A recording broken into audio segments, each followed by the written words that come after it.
High in the misty peaks of Peru lies a city that by all logic should never have existed. For more than 100 years, Machu Picchu has been labeled a palace, a fortress, even a sacred temple. But what if everything we've been told is completely wrong? In the year 2025, researchers uncovered a secret buried beneath its stones for half a millennium, and once you discover it, you'll never look at this ancient wonder the same way again. Stay tuned, because the final truth will leave you stunned. The Century of Confusion. The Century of Confusion. In 1911, Yale professor Hiram Bingham hacked his way through the thick Andean brush and stumbled upon ruins that stunned the entire world.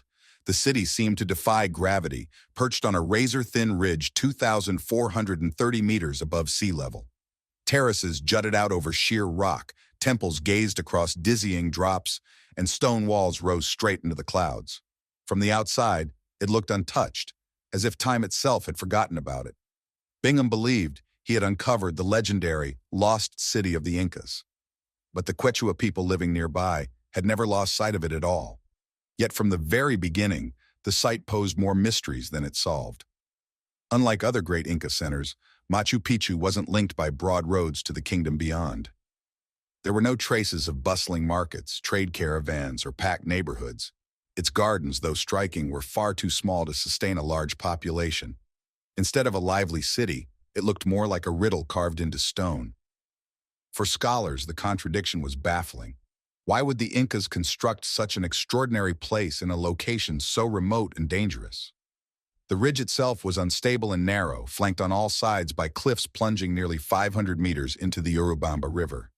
The slopes surrounding it were steep, rocky, and unsuitable for farming at any scale.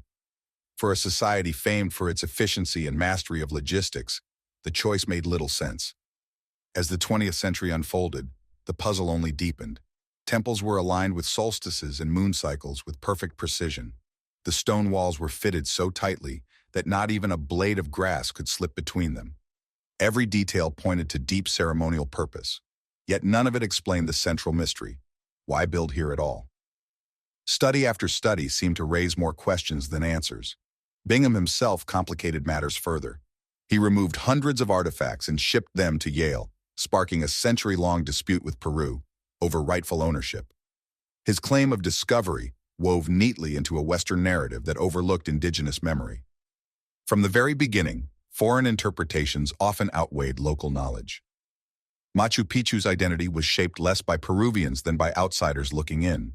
Even the land itself magnified the paradox. The twin peaks of Machu Picchu and Huayna Picchu rose like sharp sentinels, carved apart by the relentless flow of the river.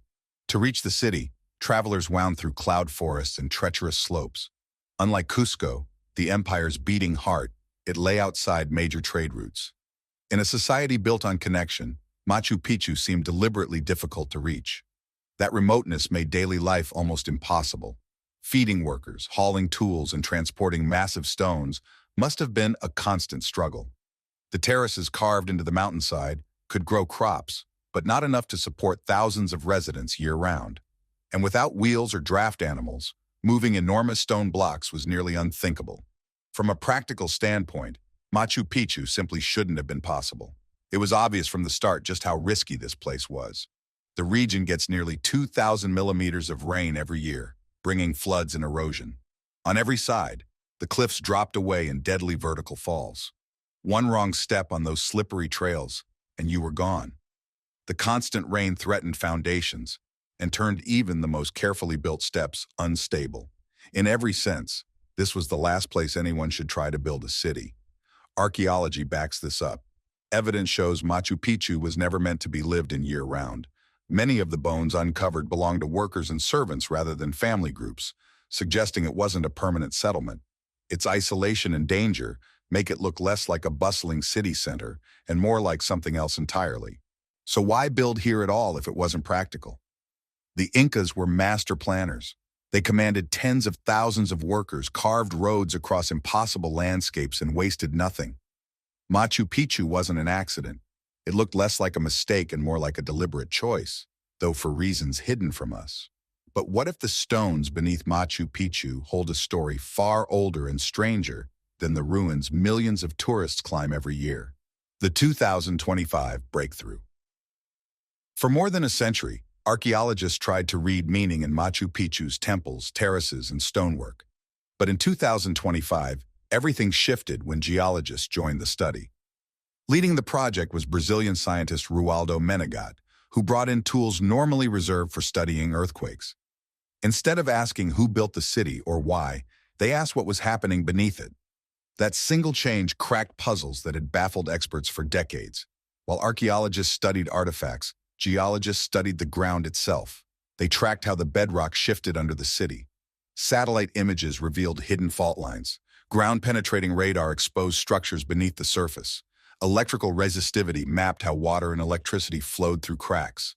And using cosmic rays, moon tomography allowed them to peer into the very heart of the mountain.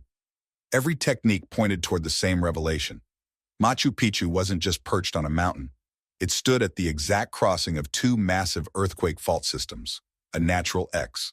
Far from being a mistake, science now suggested the Incas chose this spot because of the cracks. What modern engineers call weakness, the Incas saw as opportunity. The X in the rock was more than symbolic. The fault lines created natural channels that drained rainfall through the mountain. This was the secret of the city's legendary water system. Instead of fighting nature, the Incas engineered with it. Floodwaters that should have destroyed the site were carried safely away, leaving behind terraces and foundations that still endure centuries later. What looked like fragility became the key to strength. This same partnership with the land shows up in the stonework itself.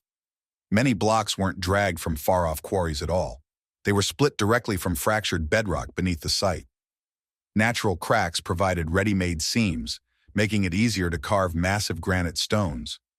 What looked like impossible labor was really a clever collaboration with geology. The mountain gave them both the material and the method. Even sacred temples were aligned with these cracks. Entire structures seemed to follow invisible grids carved into the earth. This wasn't chance, it was deliberate. By mapping both their spiritual and practical spaces onto natural lines of force, the Incas turned the mountain itself into a blueprint. They didn't resist nature, they partnered with it. Geologists believe these fractures also made the city more resilient. Where solid rock can shatter in an earthquake, fractured rock disperses the energy. By building on broken ground, the Incas may have safeguarded Machu Picchu from destruction. What once looked like a fatal risk turned out to be a survival strategy. This new perspective reshapes everything we thought about the site's location.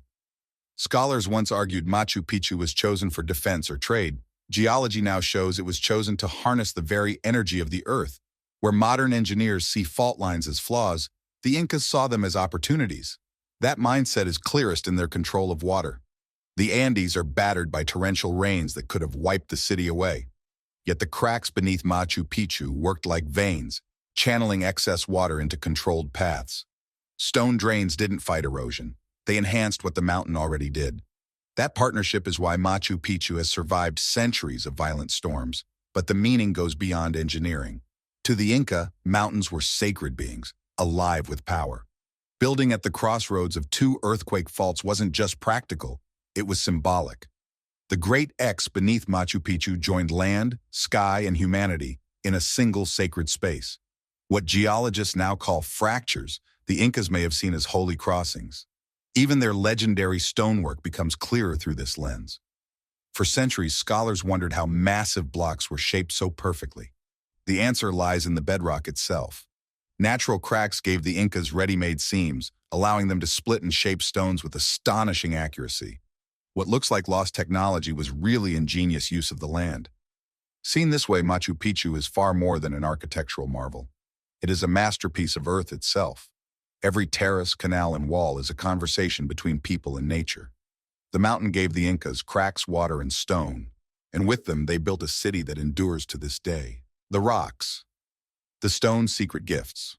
The granite of Machu Picchu is among the hardest stone on Earth. Normally, shaping it would take massive effort and heavy tools. But here, nature had already done much of the work. Fault lines running through the ridge fractured the rock into blocks. The Incas only had to split and refine them, which is how they fit huge stones so tightly together without mortar. Instead of hauling rock from faraway quarries, builders used the mountain itself. Broken stone lay ready at their feet, turning the site into a natural toolbox. What seemed impossible before iron or wheels suddenly became achievable. To the Incas, cracks in the ridge weren't flaws, they were gifts. The result was precision. Stones fractured along natural seams, then sharpened with hammerstones, created walls so tight that even a knife blade can't slip through. What looked like magic was really a partnership with the mountain. But stone wasn't the only gift. From fractured rock, a spring emerged, feeding a 750-meter canal and 16 stone fountains across the city. This water wasn't just practical, it was sacred. For the Incas, springs were holy connections between earth and sky. The fountains symbolized both survival and divine blessing. Even more impressive, the water system protected the city itself. Instead of flooding, runoff was guided into hidden drains with gravel and sand, filtering it deep into the slopes. In fact, 60% of Machu Picchu's engineering lies underground, in supports and drainage unseen by tourists. What looks like simple farming terraces are in truth storm defenses. Without this system, the city would have collapsed like countless others in the Andes. But the Incas treated water not as an enemy, but as a partner. They built with geology, not against it. The genius of Machu Picchu was never brute force. It was vision. A civilization that turned cracks, springs, and storms into allies, creating a city designed to last forever. A pattern hidden across the Andes. At first, geologists thought the cracks under Machu Picchu were a coincidence. But soon, the same pattern appeared across the Andes. From Cusco to Ollantaytambo, Inca cities and fortresses were often built directly on fault lines. These weren't accidents. They were chosen hubs where nature already provided hidden advantages. Scholars now call this ethnogeology, a deep cultural science passed down for generations. By watching rocks split, springs flow, and hills shift, indigenous people learned how the land worked. The Incas inherited this knowledge and turned it into strategy. Reading mountains like others read books. Faults gave them everything: water from springs, stone cut along natural seams, cliffs that doubled as defenses. Cusco, the heart of the empire, rose at the crossing of fault lines that channeled rivers into the valley, feeding tens of thousands of people. Ollantaytambo's terraces, walls, and quarries also followed the lines of broken rock, blending seamlessly into the landscape. This secret planning explains how the Inca Empire grew so fast without wheels, steel, or draft animals. They didn't fight the land. They let the land work for them. Every spring, crack, and ridge became a shortcut nature had already drawn. Their technology wasn't machines, but memory, centuries of observation woven into stories, rituals, and cities. To modern eyes, it looks invisible, but it was as advanced as today's satellite mapping. From above, the Andes seemed like chaos, jagged peaks and valleys. But to the Incas, it was a live map of opportunities. Towns weren't scattered randomly. They were nodes on a hidden grid carved into the bones of the earth. The mountains weren't obstacles. They were the kingdom's greatest builders. The invisible masterpiece. For years, historians saw Machu Picchu as a paradox, a city forced onto impossible ground. But new discoveries proved the opposite. The Incas didn't fight the mountain, they built with it. Terraces stabilized the slopes and absorbed quakes. Homes and temples followed bedrock lines for safety. Stairs and channels matched the natural flow of the land, moving water without floods. What seemed risky was actually brilliant adaptation. That's why Machu Picchu has endured storms, landslides, and earthquakes for centuries, while modern towns often crumble. More than half of the city lies underground. Foundations, drains, and stone layers hidden beneath the ruins. The true masterpiece is invisible, written deep into the mountain itself. For the Inca, nature was never an enemy. It was a partner, teacher, and sacred force. Machu Picchu isn't just a city of stone. It's proof of a civilization that lived in balance with the earth. Thanks for watching. If you enjoyed this video, don't forget to like, share, and subscribe.